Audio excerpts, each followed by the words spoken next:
Abbiamo ampliato il parco già esistente qui nel quartiere di San Lorenzo, accogliendo le richieste che ci avevano fatto parecchi cittadini del quartiere. Abbiamo ampliato con il campo da basket che riceve 50-60 ragazzi circa in tutta la giornata. Poi abbiamo fatto la pista da skate, un campo da calcetto. Lo skate è un'iniziativa nuova che ha accolto un gruppo di ragazzi che va dai 30 ai 40 ragazzi che fanno skate o anche con biciclette mountain bike.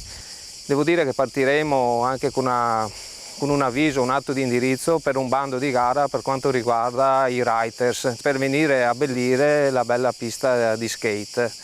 E poi darò iniziativa in cui coinvolgeremo tutti i ragazzi che frequentano il parco a lanciare nuove idee per dare nome al parco.